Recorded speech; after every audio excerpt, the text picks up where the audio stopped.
नाज़रीन, पाकिस्तान तहरीक इंसाफ ने हुकूमत वक्त की APC में शिरकत की दावत को मुस्तरद कर दिया है। इसके पीछे क्या कहानी है, ये दावत कबूल करनी चाहिए थी या नहीं करनी चाहिए थी, ये हम बताएंगे आपको आज के प्रोग्राम में।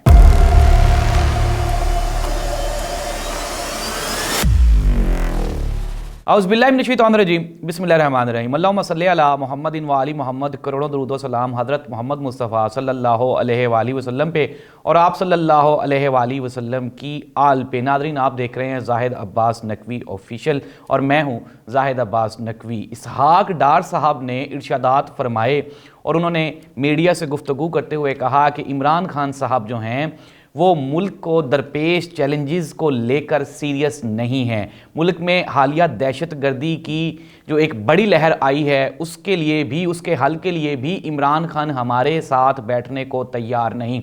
लेकिन इससे पहले वज़ीर आज़म पाकिस्तान जनाब शहबाज शरीफ साहब जब गुज़श्ता दिन पेशावर पहुँचे तो उन्होंने वहाँ पे खड़े होके ये फरमाया मीडिया से गुफ्तगू करते हुए कि 470 अरब रुपए का बजट KP के गवर्नमेंट को दिया गया, लेकिन उसकी कोई भी अगर हम ऑडिट करवाएं तो उसकी कोई समझ नहीं आती कि वो कहाँ पे यूटिलाइज़ हुआ। दूसरी जानिब पाकिस्तान पीपल्स पार्टी की तरफ से शीरी रहमान साहिबा ने फरमा रही थी कि इमरान खान एक खुद गर्ज सियासतदान हैं और वह मुल्की मुफादात को अपने ज़ाती मुफादात पर तरजीह देते हैं।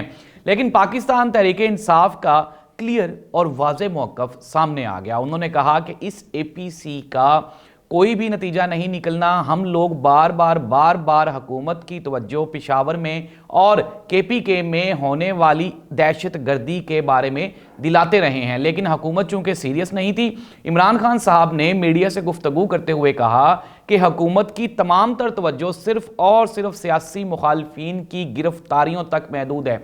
ना ही तो ये दहशत गर्दी का कोई सलूशन चाहते हैं और ना ही ये मुआशी बहरान का कोई हल निकाल सकते हैं। दूसरी जानिब पाकिस्तान तहरीक इंसाफ की जानिब से तरीन साहब ने गुफ्तगू करते हुए कहा कि इसहाक डार साहब के बारे में पूरे पाकिस्तान वाले ये जानते हैं कि वो किस तरह से हिसाब किताब को तोड़ मड़ोड़ कर पेश करने के माहिर हैं। ये जो वो बार बार फरमा रहे हैं कि पाकिस्तान 47वें नंबर पे चला गया 27वें नंबर से, तो ये भी उनका तोड़ मड़ोड़ के पेश करने का रवायती अंदाज है। अगर वो वाकई फैक्ट्स और फिगर्स को दुरुस्त रखते तो आज मुल्क बहरान का शिकार ना होता।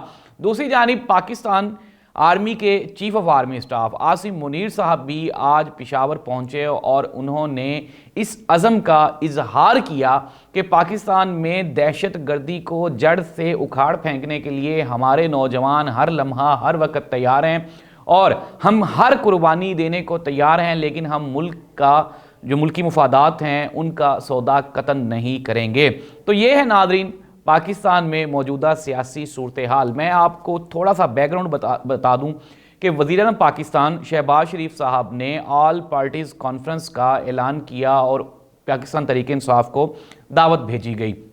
लेकिन जिस तरह से मैं पिछले प्रोग्राम में भी बता चुका हूं कि नाज़रीन, अगर आप सियासी और मुआशी मसाइल के हल के लिए वाकई सीरियस हैं तो सबसे पहले आपको चाहिए कि आप रियासती इदारों को कंट्रोल करें और अपोजिशन के साथ बैठ के कोई लाहे अमल तय करें, जिससे पूरी दुनिया को ये मैसेज जाए कि हम लोग वाकई आपस में इकट्ठे हैं और हमारे जो आपसी मसाइल हैं उनका हल हम बाद में निकाल लेंगे, लेकिन जो मुल्की मुफादात हैं उनको तरजीह देते हुए हमने प्रायोरिटी पे हल करना है। लेकिन नाज़रीन, एक तरफ तो हम लोग देख रहे हैं कि निगरान सेटअप बना और निगरान सेटअप में भी हमने देखा कि मुतनाज़ा शख्सियात को इलेक्शन कमीशन की जानिब से जो निगरान हुकूमत की जिम्मेदारियां थी वो सौंपी गई। फिर उसके बाद हमने देखा कि किस तरह से पंजाब में और KPK में जो साबिक हुकूमती अरकान थे, यानी कि पाकिस्तान तहरीक इंसाफ के लोग थे, उनकी गिरफ्तारियां किस तरह से जोक दर जोक लगातार होती ही चली गईं।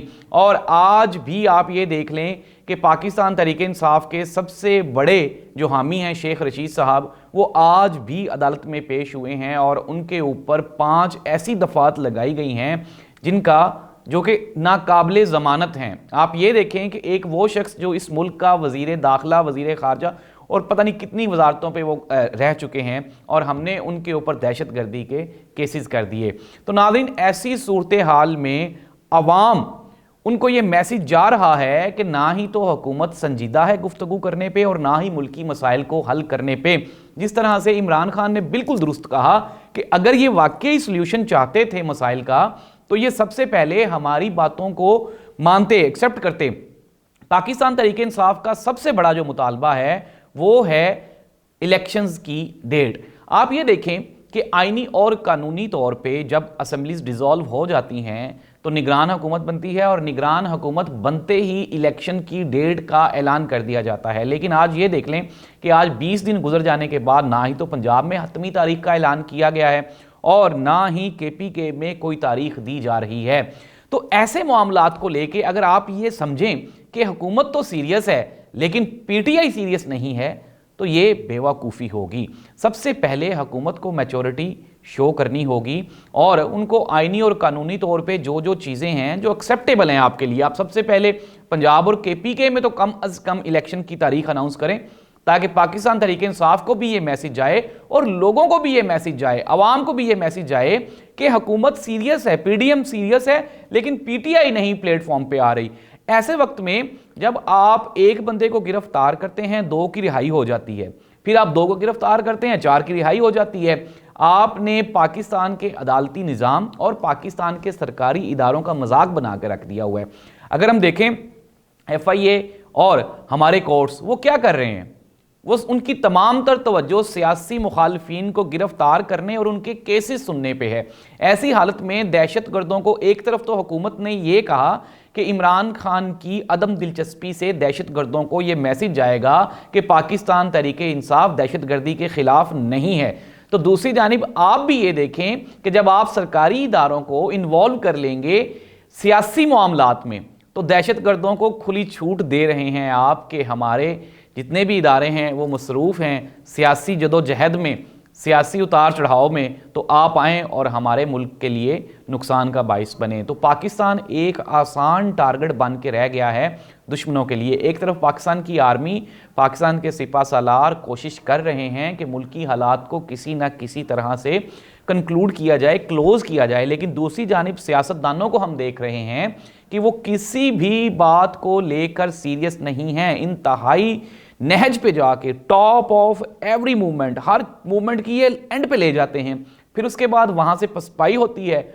और हम आहिस्ता आहिस्ता नीचे आके नॉर्मलाइज हो जाते हैं। तो ये पाकिस्तान की मौजूदा सियासी सूरत हाल है। पाकिस्तान तहरीक इंसाफ ने APC में शमूलियत से इनकार कर दिया है और पाकिस्तान की जो गवर्नमेंट है, जो मौजूदा PDM की गवर्नमेंट है, उन्होंने इस अमल को या इस ऐलान को इंतहाई नेगेटिव कंसिडर किया है। लेकिन फवाद चौधरी ने जिस तरह आज एक बयान में कहा कि अगर शेख रशीद साहब और आज़म सवाती साहब को PTI की तरफ से नॉमिनेट किया जाए APC में तो शायद ये कोई इसके कोई बेहतर नताइज निकल सकें। लेकिन सबसे बड़ी बात यह है कि जिस तरह से हम सब लोग जानते हैं कि इमरान खान इस हुकूमत को यानी कि PDM की मौजूदा गवर्नमेंट को एक्सेप्ट करने के लिए तैयार ही नहीं है। तो वो किस तरह से अगर वो गवर्नमेंट के साथ बैठते हैं बग़ैर इलेक्शंस की तारीख लिए तो मेरा नहीं ख्याल कि पाकिस्तान तहरीक इंसाफ को इससे कोई सियासी फ़ायदा होगा। और जिस तरह से आज KPK के वुज़रा ने भी कहा कि APC भी तभी फ्रूटफुल हो सकती है जब इसमें तमाम स्टेक होल्डर्स को शामिल किया जाए और तमाम स्टेक होल्डर्स के इंटरेस्ट को मद्देनज़र रखा जाए।